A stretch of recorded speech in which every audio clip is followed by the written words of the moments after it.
Dizem que a vingança é um prato que se serve frio. Ninguém avisa, no entanto, sobre o sabor que ela tem. É um sabor à justiça, gelado e imensamente satisfatório. Passaram 2 anos. Hoje vejo Ricardo às vezes à distância, uma sombra do homem que era, a passear pelas ruas da Quinta da Marinha com os ombros curvados. A sua casa, que antes era um farol de sucesso, agora parece apenas uma caixa vazia, um mausoléu para uma vida que ele perdeu. Ele tirou-me tudo, não com uma arma, mas com uma caneta e uma mentira. Ele partiu o coração do meu Miguel, e um coração partido pode ser tão fatal como qualquer veneno. O meu Miguel era o médico-chefe da clínica de São Lourenço. Salvava vidas, mas ninguém o pôde salvar da angústia que lhe apertou o peito até este parar de bater. Insuficiência cardíaca aguda foi o que os médicos escreveram. Eu chamo-lhe um assassinato lento, executado pela ganância de outro homem. Agora, sentada no meu apartamento em Cascais, com vista para a minha Bahia, a dor do luto já não é uma ferida aberta. É uma cicatriz fria, o alicerce da calma profunda que eu mesma conquistei. O meu Miguel não era só médico. A sua verdadeira alma vivia nas telas que ele descobria, nos artistas que apoiava com um fervor quase paternal. Ele tinha um olho clínico para a beleza. Foi assim que ele encontrou um pintor jovem, um rapaz com um talento imenso. Miguel queria ser o seu protetor.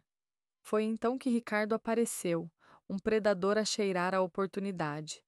Um negociante de arte que confundia valor com preço. Miguel era um homem reservado. A sua casa era o seu santuário, e ele nunca misturou os seus negócios com a nossa vida. Ricardo nunca tinha entrado na nossa casa, nunca me tinha conhecido verdadeiramente. Para ele, eu era apenas um nome, a esposa do médico, uma figura desfocada na periferia da sua ganância. Ele convenceu o Miguel a mediar a aquisição de um conjunto de obras do jovem artista. Em vez disso, apropriou-se de tudo, apresentou as pinturas como sua descoberta e vendeu-as por uma fortuna. Para o Miguel, o golpe não foi financeiro, foi moral. A injustiça devorou-o. A noite em que ele morreu, tinha na mão uma revista de arte, com a cara sorridente de Ricardo.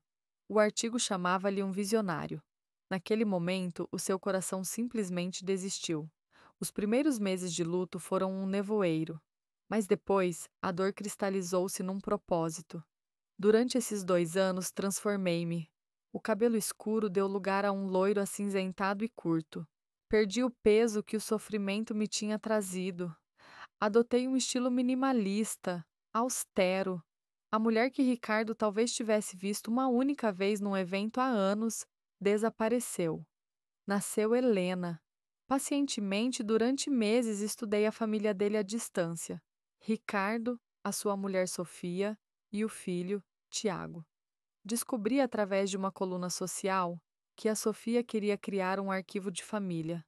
A fotografia, um presente do Miguel, tornou-se a minha ferramenta. Criei um portfólio e, através de um contato num almoço de caridade, consegui uma apresentação. Fui apresentada como Helena, uma artista talentosa com uma história triste. A Sofia, preocupada com as aparências, viu em mim um espírito sofisticado. Ricardo mal me olhou. Eu era irrelevante. O contrato foi assinado. A minha máquina fotográfica tornou-se a minha arma. A minha paciência. O meu veneno. O meu primeiro alvo foi o Tiago. 21 anos, aspirante a músico, esmagado pela indiferença do pai. O processo foi lento, uma teia tecida ao longo de 6 meses. Comecei por elogiar a sua música durante as sessões. Pedia para o fotografar com a guitarra, tratando-o como um artista, não como o filho decepcionante de um homem rico. Disse-lhe que a sua música tinha uma alma que a arte que o seu pai vendia jamais teria. Ele era um homem sedento por validação, e eu era a sua fonte, mas a minha atenção tornou-o imprudente. Certa noite, apareceu à porta do meu apartamento em Cascais, sem avisar, com a guitarra e uma canção que escrevera para mim. O meu coração gelou. Um passo em falso e tudo estaria perdido. Tive de o rejeitar, mas com uma delicadeza cruel. Disse-lhe que a nossa ligação era puramente artística, espiritual, e que uma relação física a profanaria. Ele ficou destroçado, mas a sua obsessão por mim, a sua musa inatingível, apenas se aprofundou. A semente do ressentimento contra o pai, que nunca o compreendia, começou a germinar com mais força. Com o Tiago preso na minha teia, virei a minha atenção para minha Sofia. Por baixo da sua superfície polida havia um vazio imenso. Durante as nossas sessões, que se estenderam por meses, deixava a câmara de lado e ouvia-a. Ela falava da sua solidão, de um marido que a via como um acessório. Um dia, enquanto conversávamos, ela hesitou em atender uma chamada e eu vi um brilho culpado nos seus olhos. Não pressionei. Semanas mais tarde, depois de partilhar a minha própria história de perda, ela confessou. Havia um homem, um instrutor de tênis, mais novo. Eu não a julguei.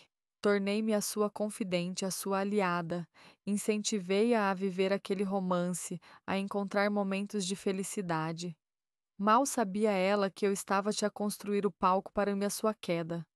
O passo seguinte era a ruína profissional de Ricardo. Não havia uma pasta com provas à minha espera. Tive de as caçar. Durante as minhas visitas, observava, memorizava fragmentos de conversas telefônicas, nomes de empresas offshore. Com a minha teleobjetiva, da porta entreaberta do escritório, fotografava ecrãs de computador deixados ligados, faturas sobre a secretária. Uma noite, enquanto a família jantava e eu fingia arrumar o meu equipamento, consegui aceder ao seu computador portátil, que ele raramente desligava. Adivinhei a palavra passe, o nome do iate da família. Foram 10 minutos de puro terror, a copiar ficheiros para um pequeno disco rígido escondido. Eram e-mails, registros bancários, provas de fraude fiscal e lavagem de dinheiro que iam muito para além do que ele fez ao Miguel. Enviei os ficheiros, de forma anônima, a um jornalista de investigação financeira que conhecia a reputação de Ricardo. A queda não foi imediata. Começou com um artigo discreto, depois outro. Uma investigação fiscal foi anunciada. Clientes começaram a afastar-se. Foi uma erosão lenta, pública e dolorosa. Com a sua vida profissional a desmoronar-se e a sua família a afastar-se dele, Ricardo tornou-se o alvo perfeito. Ele andava pela casa como um animal enjaulado. Numa noite, encontrei-o no escritório, a olhar para um copo de uísque. Aproximei-me e alimentei o seu ego ferido, elogiando a sua força.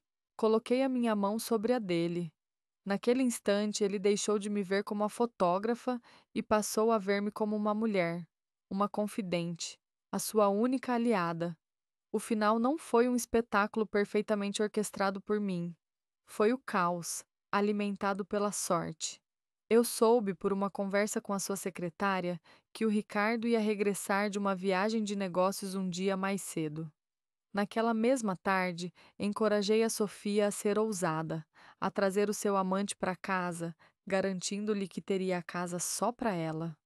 O meu plano era simples: deixar que a descoberta acontecesse naturalmente. Mas o destino foi mais dramático. Ricardo entrou em casa mais cedo do que o previsto e encontrou a mulher com o amante na sala de estar. Os gritos ecoaram pela casa.